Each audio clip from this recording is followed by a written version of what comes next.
কেমন আছেন বন্ধুরা? আমি আপনাদের কাছে আবারও চলে এসেছি নতুন এক রেসিপি নিয়ে। তো আমার নতুন রেসিপিটা হলো কাঁকড়া।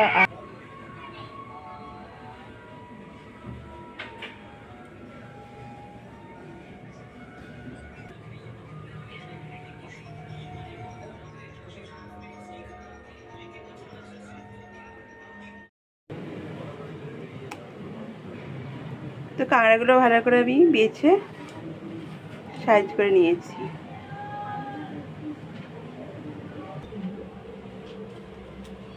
ফুলকপি আর আলুটাও আমি এখানে কেটে নিয়েছি। আলুগুলো বেশ মাংসের মতন আমি কেটে নিয়েছি, আর ফুলকপির সাইজগুলো বেশ বড় বড় করে কেটে নিয়েছি।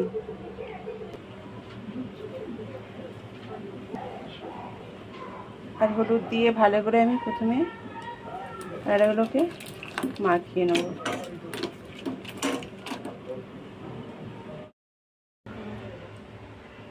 তো এবারে আমি কাঁকড়াগুলোকে ভেজে নেব।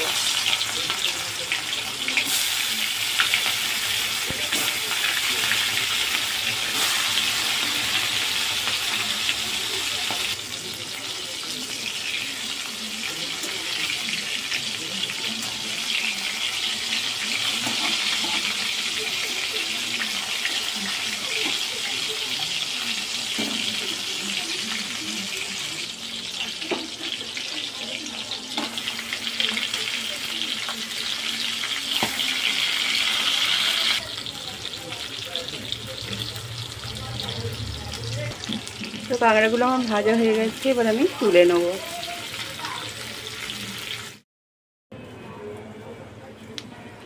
তেলের মধ্যে একটু অল্প করে জিরে দিয়ে ফুলকপিগুলো নেড়ে নেব।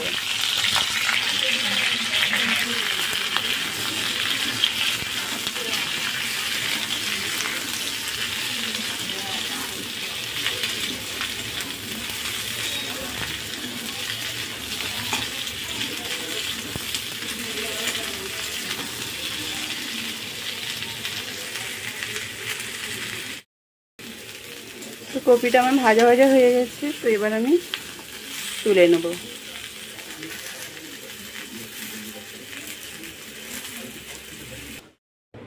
ওই তেলের মধ্যে জিরে ফোড়ন, পেঁয়াজ কুচি দিয়ে দেবো।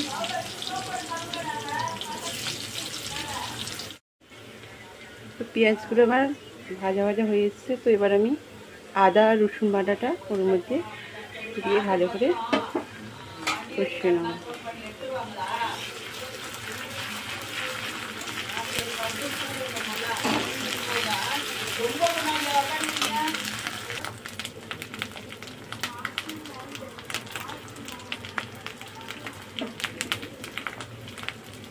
টমেটো কুচিটা দিয়ে দিলাম, দিয়ে ওর মধ্যে একটু লবণ দিয়ে দেবো। টমেটোটা ভালো করে আমার গলে যাবে।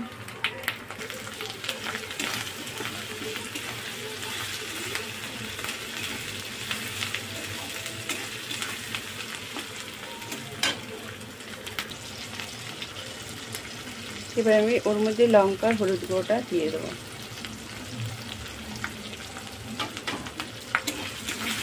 দিয়ে অল্প একটুখানি কষিয়ে নেব।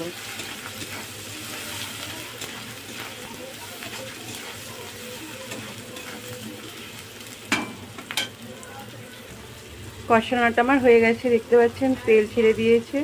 তবে এর মধ্যে আমি ভাজা যে ফুলকপি আর আলুটা ওর মধ্যে ভালো করে দিয়ে কষিয়ে নেব।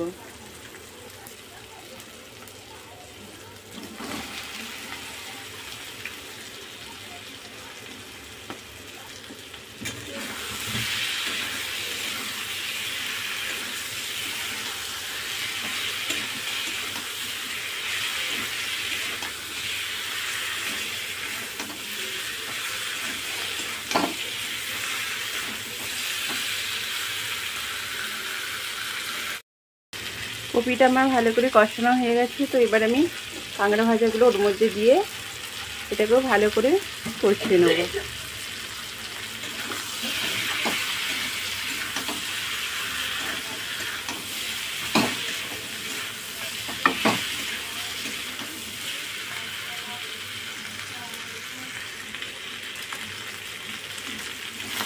কষানোটা আমার হয়ে গেছে।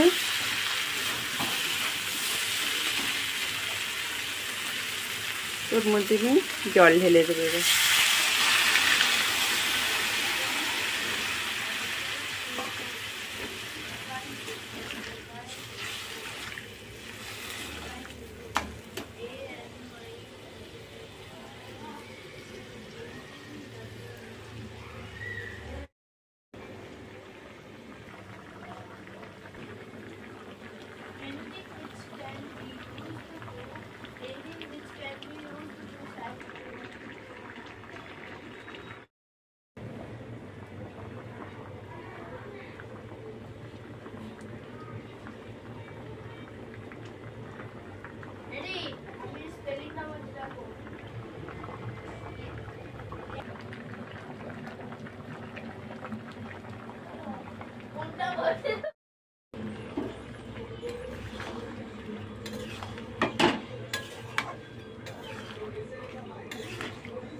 তো রান্নাটা আমার হয়ে গেছে, দেখতে পাচ্ছেন বেশি ঝোল নেই। এবার আমি নামিয়ে নেব। তো ওর মধ্যে আমি এলাচ এখানে গুঁড়িয়ে রেখেছিলাম, দিয়ে দেবো।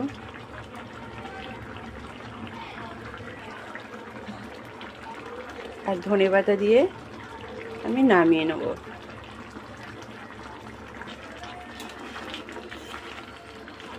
তো এইভাবে আপনারা রান্না করে দেখতে পারেন। ফুলকপি আলু দিয়ে কাঁকড়া রান্না খুব সুন্দর হয়। তো বন্ধুরা, আপনারাও ট্রাই করবেন। তো কেমন লাগলো কমেন্ট করে জানাবেন। অবশ্যই রান্না করে খাবেন ফুলকপি আলু দিয়ে কাঁকড়া, খুব সুন্দর লাগে। তো থ্যাংক ইউ বন্ধুরা, নমস্কার। আবার আসবো অন্য কোনো ভিডিও নিয়ে। ততক্ষণে ভালো থাকবেন, সুস্থ থাকবেন।